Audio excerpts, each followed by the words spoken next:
When Iran began implementing the nuclear deal on January 16th this year, world powers, including the U.S., allegedly granted Tehran special exemptions to the limits on its nuclear program, all in secret. This, according to a new analysis of the deal by longtime expert on Iran's nuclear program, David Albright. We were surprised about the number and, again, the secrecy. If it's not a big issue, then why is it secret?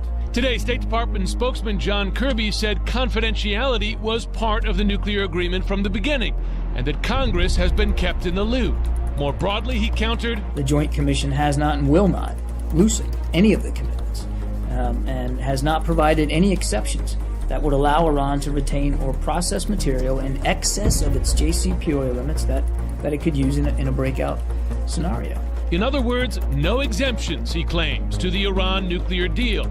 Albright's response? The exemptions were decided upon prior to implementation day, so that when implementation day happened, Iran was in full compliance. The exemptions, Albright says, loosen restrictions designed to lengthen Iran's so-called breakout period, the time required to build a nuclear weapon if Iran were to exit the nuclear agreement. One exemption, he says, allows Iran to hold more than its agreed limit of 300 kilograms of low-enriched uranium, if that uranium is in waste form. But that waste could conceivably, Albright says, be recovered and converted into a form usable in a nuclear weapon. Another exemption allows Iran to operate 19 so-called hot cells, and larger than the agreement set. Why is that important? Because larger hot cells could be used to produce plutonium, a second path to a bomb. Head of the Atomic Energy Organization of Iran says operations to build 2 new nuclear power plants will kick off in the country's south within 10 days. We have set September 10th as the definite date for starting the projects of Bushehr 1 and 2 power stations. These bring to 3 the total number of plants in Bushehr compound. As announced earlier this month, the power plants are to be built with Russian assistance.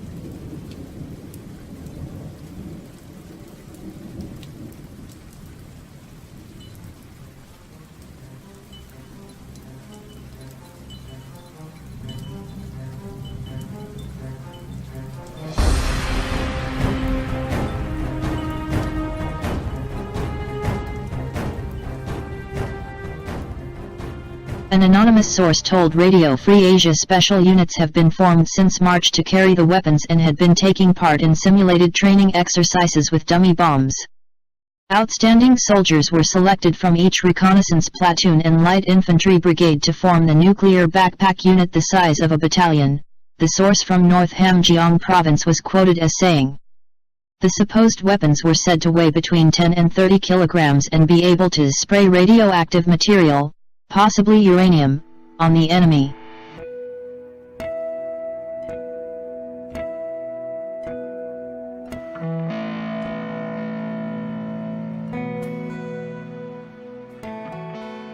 Pope Francis proposed on Thursday that caring for the environment be added to the traditional 7 works of mercy that Christians are called to perform, which include feeding the hungry and sheltering the homeless.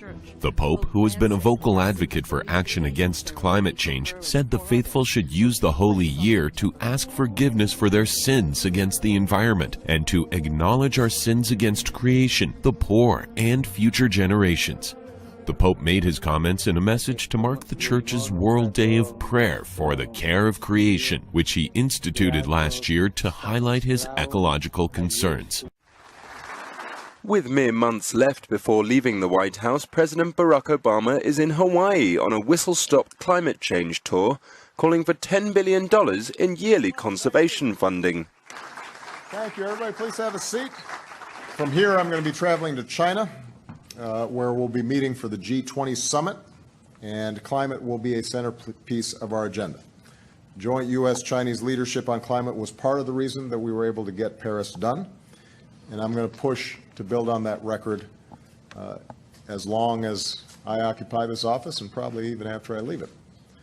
You know, there's an old Hawaiian proverb that loosely translates to unite to move forward.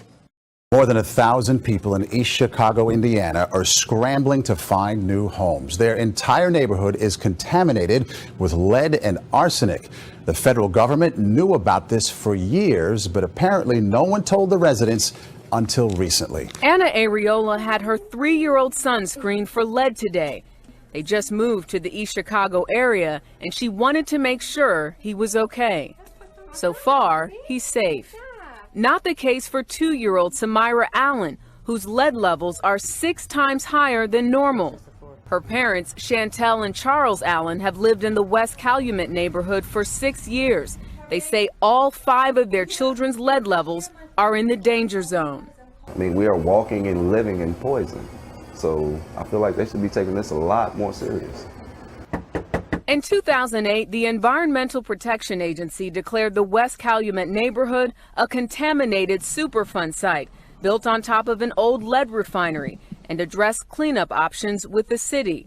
But according to the mayor's office, it wasn't until May of this year, 6 years later, that the EPA shared alarming contamination levels with the city. Residents of this low-income housing complex were living on lead-laced soil, 66 times higher than what's considered safe. It was like visiting a cemetery, pure sadness. That's how one woman described seeing millions of dead honeybees in Dorchester County, South Carolina. And an aerial spray of a pesticide used to control mosquito populations is to blame. I couldn't wrap my head around the fact that we spray poison from the sky. Beekeepers in the area say their colonies dropped dead almost immediately after the spray was distributed on Sunday. A bee farm in one town lost about 2.5 million bees on the spot. Pesticide the county used is called Naled. Officials sprayed to kill mosquitoes that carry viruses like Zika and West Nile. Naled has been registered for use in the U.S. since 1959 and is primarily used to control adult mosquitoes. But it is toxic to other insects, birds, fish, and even humans. Well, a significant discovery in the fight against the Zika virus today. Officials have detected that the virus entrapped mosquitoes for the first time in the U.S. Health authorities discovered 3 pools of insects with the virus in Miami Beach. Florida's agricultural commissioner calls the discovery disappointing, but not surprising. 49 people in Miami-Dade County were diagnosed with Zika over the past month. This is not an alarm. This is just a reminder that, yes, there are obviously mosquitoes out there carrying this stuff, and it just redoubles our commitment to what we've been doing. The Zika virus has reached a new level of dangerous as more evidence appears that Zika can also bring about a paralyzing side effect called Guillain-Barré syndrome. Cases of Guillain-Barré have been popping up all over countries already infested with Zika. Medical officials say the rates have doubled, confirming that during the weeks of Zika virus transmission, there were significant increases in the incidence of the Guillain-Barré syndrome as compared with the pre-Zika virus baseline incidence.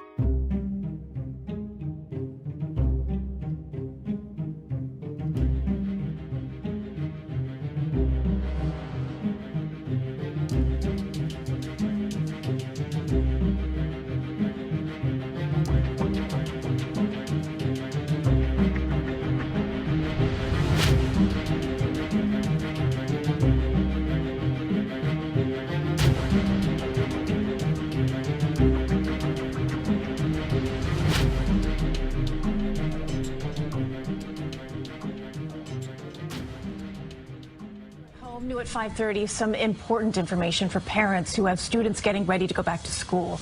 A new state law took effect today in New York requiring certain students to be vaccinated against the deadly meningitis disease. Did it hurt? No, not really. 7th grader Danique Little showed off his Band-Aid shortly after getting the meningitis vaccine. I'm just glad that I got the shot so I know that I can't get sick. Across the state, parents are scrambling to comply with the new law requiring all 7th and 12th graders to be vaccinated by the first day of school. Walmart is eliminating about 7,000 office jobs at stores around the country. The Wall Street Journal reports that the retail giant plans to get rid of accounting and invoicing positions at its stores.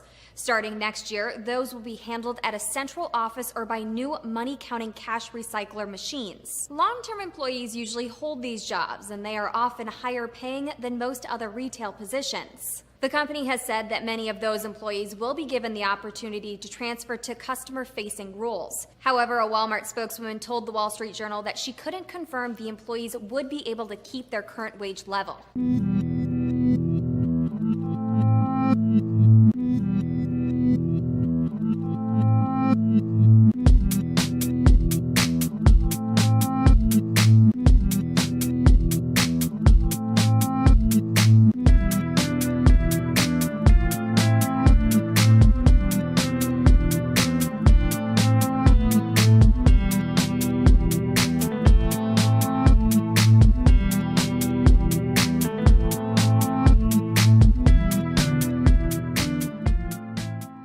Storm Hermine intensified overnight in the Gulf of Mexico and now could be the first hurricane to strike Florida in 11 years. Relentless rainfall, howling winds, and rising waters pummeled Florida's Gulf Coast as outer bands from Tropical Storm Hermine pushed toward the Sunshine State. A little nervous, a little more than a little nervous. This is my parking lot. I don't think I can park there.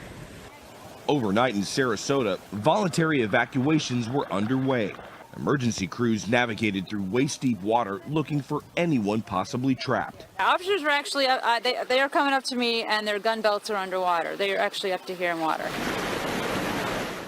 The storm has yet to make landfall, but has already submerged streets in the coastal town of Gulfport and dumped more than 9 inches of rain on parts of the state. Governor Rick Scott has declared a state of emergency in more than 50 Florida counties. We have 8,000 members of our National Guard that are prepared to be mobilized, but you as an individual have to do your part. Have water, 3 days of water, 3 days of food. And if you think you might need to go to a shelter, know where a shelter is. Schools here are closed today because they're expecting as much as 20 inches of rain.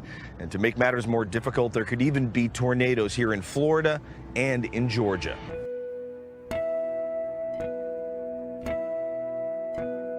Astronomers have marked a rather risky close shave involving an asteroid the size of a blue whale whizzing between the Earth and the Moon. The sky watchers in Brazil had discovered the asteroid named 2016 QA2 the day before it zoomed by within 80,000 kilometers of Earth.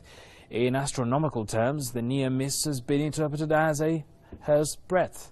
Even though the majority of objects near Earth pose little real threat to us, astronomers are closely monitoring a number of them which are potentially dangerous. An object the size of 2016 QA2 would only do significant damage locally and would not be enough to wipe out civilization.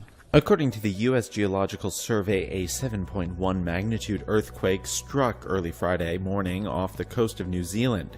USGS geophysicist John Bellini said in a statement that the Pacific Tsunami Warning Center has not issued a warning, but a very small tsunami was confirmed to have the northern coast of New Zealand. The quake, which occurred 19 miles beneath the Earth's surface, struck 352 miles northwest of Wellington, New Zealand. It was also said to be powerful enough to wake up residents in the city of Auckland as well. Minutes after Ali Bongo was declared the winner, they took to the streets in their hundreds, singing in chorus the name of Jean Ping, whose victory they believe was stolen. Suddenly, the deafening sound of a stun grenade kicks off an afternoon and evening of clashes. Anti-riot police push back with tear gas as angry protesters set fire to barricades. Near Jean Pin's headquarters, his followers disperse in a panic. As a few hundred meters away, public buildings, restaurants and businesses burn and lootings begin.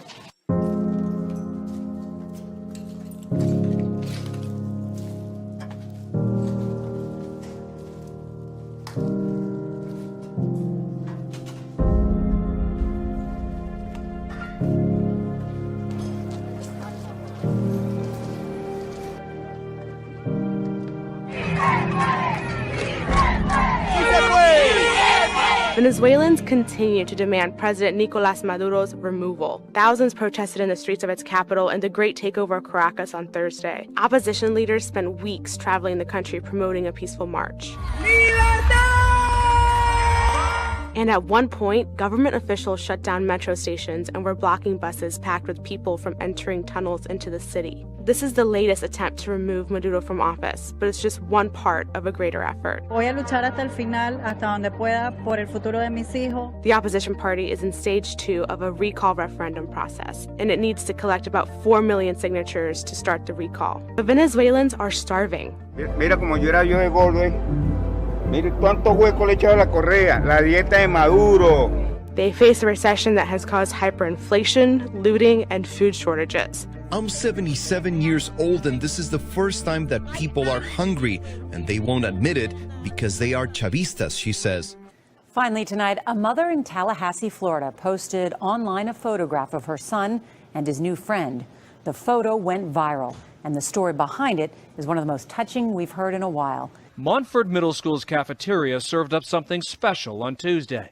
A handful of Florida State football players were visiting and walked in for lunch. One of them, Travis Rudolph, the team's star wide receiver, noticed one 6th grader in particular. I saw him by himself, and I was just like, yo, can I have a seat with you and eat with you? He was like, sure, why not? You know, we just started off having a good conversation. I was sitting on this side. That kid was 11-year-old Bo Paskey. You looked up, and there he was? Yeah. And what did he say? He said, "What's up, dude?" Someone nearby took this photo of Bo and Travis having lunch. Notice everyone else in the picture is sitting far away. You see, Bo has autism and often eats lunch by himself. On the days that he's sitting alone, I think those are the days that it bothers me more than it bothers him. Leah Paskey is Bo's mother. She posted the photo to Facebook saying, "This is one day I didn't have to worry if my sweet boy ate lunch alone because he sat across from someone who is a hero in many eyes." Her post went viral. I'm just moved with emotion at his generosity and his kindness. I don't know what made him pick Bo, but I'm so grateful he did. Rudolph to the 10 with a... Travis Rudolph could score 1 million touchdowns this season and never come close to making one family so happy. I haven't gone through bullying, but I've seen it, and I don't like it. I don't approve of bullying. I feel like that's wrong. Honestly, that's a cool person. I'll hang out with him any day. Bo! Right here. It gets better.